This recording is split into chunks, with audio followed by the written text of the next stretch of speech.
E agora nós vamos falar de um assunto, gente, que olha, é dor de cabeça para o sojicultor. É a tal da praga da ferrugem asiática. Todo sojicultor sabe disso, viu, Antônio? É verdade. Que é uma coisa que acomete aí e vem de muito tempo. Só para você ter uma ideia, por exemplo, ela atinge toda a cultura da soja no Brasil e foi descoberta na safra 2004 e 2005. Olha, e aí se arrasta aí 11 anos pelo menos, que ela tem causado grandes prejuízos, Antônio. E na ordem, para a gente ter uma ideia aí, de 30 bilhões de dólares, isso para o Brasil.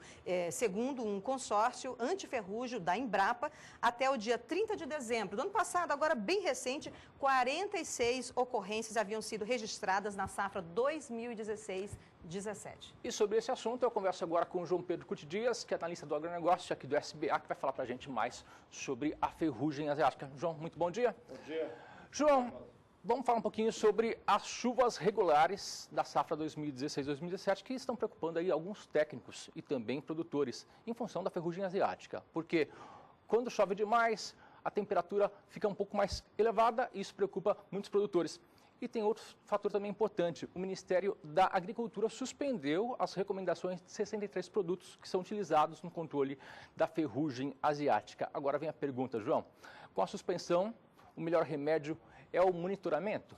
Doutor, esse é um problema seríssimo. Esse fungo é extremamente maleável, ele desenvolve cepas resistentes aos principais princípios ativos do mercado.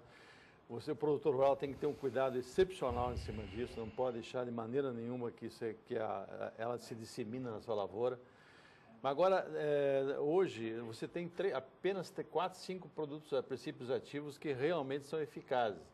Então, há necessidade do produtor acompanhar a lavoura, ter uma boa assistência técnica, ter extremo cuidado na aplicação, dosagem, horário de aplicação, equipamento, bicos, tudo isso é importante para que ele tenha a melhor cobertura foliar com o fungicida, para que você consiga segurar o processo. Monitoramento é importante, né, João? Não, é permanente.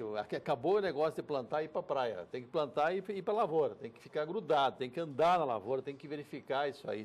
E também não ter medo de pedir paciência técnica e chegar lá. Está com dúvida? Leva, procura uma assessoria para poder usar da melhor maneira possível.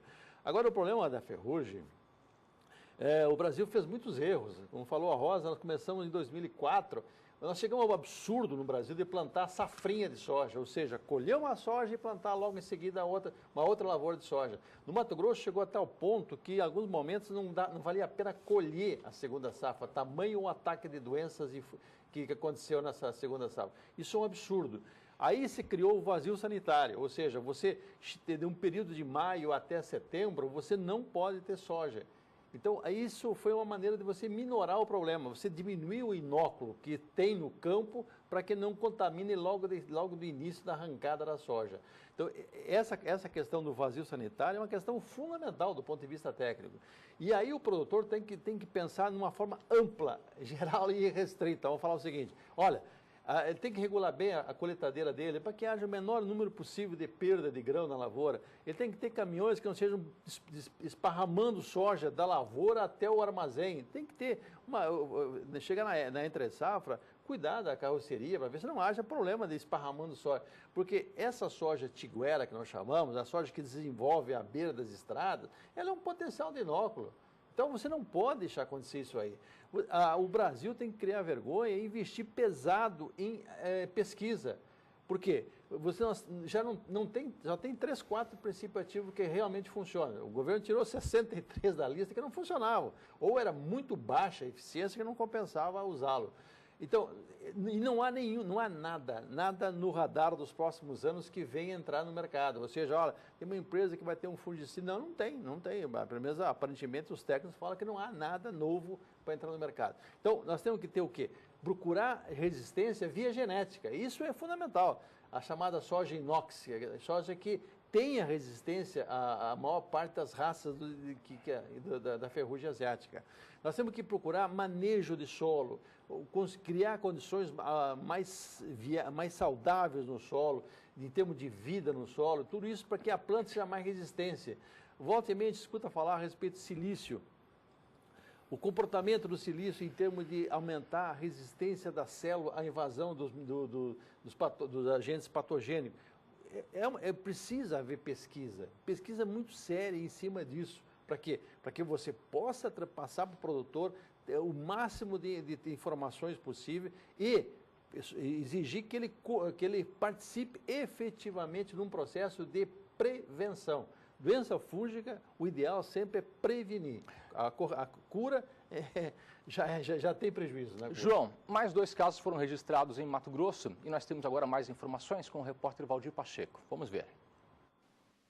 Antes mesmo da virada do ano, o consórcio antiferrugem, que consiste numa parceria público-privada no combate à ferrugem asiática da soja, registrava no mesmo dia 2 novos casos de doenças fúngicas em lavouras comerciais no estado de Mato Grosso. Desta vez, as confirmações foram feitas no município de Campo Novo do Parecis, a 396 quilômetros de Cuiabá, no noroeste de Mato Grosso, elevando o total de ocorrências da safra 2016-2017 para 5, todos identificados no mês de dezembro. Conforme relato de autoridades sanitárias do Ministério da Agricultura e Pecuária e Abastecimento em Mato Grosso, MAPA, e da Fundação MT, responsável pelos 2 últimos registros, as ocorrências surgiram em áreas com pulverizações preventivas, o que justifica a necessidade de alerta máximo para a gravidade da dispersão da doença.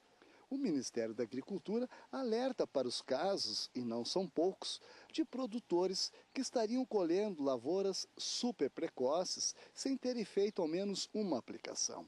E com o início da colheita, a situação pode piorar, pois os esporos se espalham com facilidade, podendo voar por mais de 1.000 quilômetros, e onde não há controle preventivo, o estrago é certo.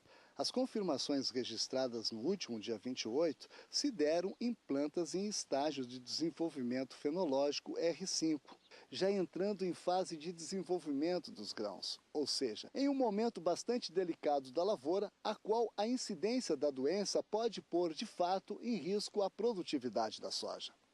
Valdir Pacheco para o SBA. João, nesse caso que nós vimos, o uso de fungicida é mais eficiente, mais recomendado do que o uso de produtos biológicos? Olha, o fungicida ele tem efeito curativo. Os biológicos normalmente dão um efeito preventivo, se potencializa a resistência da planta para que ela não seja atacada. Eu acho que tem que ter assistência técnica, cada caso é um caso, você tem que estar acompanhando. Onde houveram os focos, tem que haver um cuidado excepcional em volta, tentar fazer aplicações, restringir o uso do deslocamento, porque o fungo ele é muito rápido, ele se dissemina muito facilmente, os esporos dele são levados pelo vento, pela água da chuva, etc. Então é complicado o processo. Agora, nós estamos convivendo com isso há 11 safras praticamente. Ou seja, quando chegou a ferrugem asiática no Brasil, achava que era o fim do mundo. Não é o fim do mundo. Você tem que gerar conhecimento, tem que usar as técnicas e, principalmente, uma participação efetiva do produtor, da produtora, acompanhando a sua lavoura, monitorando e da assistência técnica. Nós temos que capacitar o máximo possível todos os agrônomos que operam nessa área, e aí é um trabalho que a Embrapa, os consórcios, as fundações têm que fazer, e para criar condições para que eles possam fazer levantamentos a campos, se for o caso de identificação o mais rápido possível, via laboratorial, sim, tudo tem que ser feito em cima disso. O problema, nós estamos falando de uma parte, que é a questão do ataque da doença. Agora, o impacto que isso está levando é muito maior, porque se você olhar hoje a planilha do custo da lavoura de soja, 30% são defensivos. Ou seja, isso custa quase R$1.000 por hectare por safra. Ou seja, além do problema, nós estamos falando em 33 milhões de hectares no Brasil. Então, só o custo defensivo no Brasil, nós estamos chegando a mais de 30 bilhões de reais. Ou seja, e a soja é uma cultura extremamente importante para o Brasil. É o principal produto de exportação do Brasil. É a principal fonte de proteína para a produção de carnes brancas no Brasil, como o farelo. É o principal óleo de consumo humano, é o principal óleo para a produção de biodiesel, ou seja, ela tem 226 mil produtores no Brasil, ou seja, então é extremamente importante. Então, novamente, é bom frisar a necessidade de um esforço muito grande da pesquisa para procurar meios.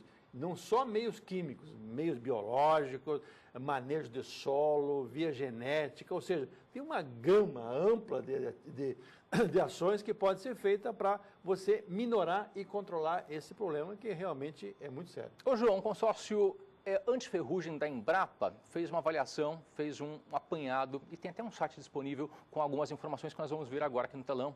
Nós temos uma tela com as informações do consórcio antiferrugem. Ali nós podemos perceber que as ocorrências foram até o dia 30 de dezembro, como a Rosa falou agora há pouco. Foram 46 ocorrências, 19 no Paraná, 14 no Mato Grosso do Sul, 5 no Mato Grosso, no Rio Grande do Sul 4 ocorrências, em São Paulo 3 e Minas Gerais 1. Esses dados são dados do consórcio antiferrugem da Embrapa. Será que esses números eles podem atrapalhar a safra 2016-2017 em Mato Grosso do Sul ou Mato Grosso? Olha, a safra promete boa, não é isso? O Pacheco mostrou uma matéria anteriormente, o cara colhendo 55 sacos de soja por hectare em Campo Novo dos Parecis, se me falha a memória, de uma soja super precoce. No passado, quem colhia 45 era um recorde.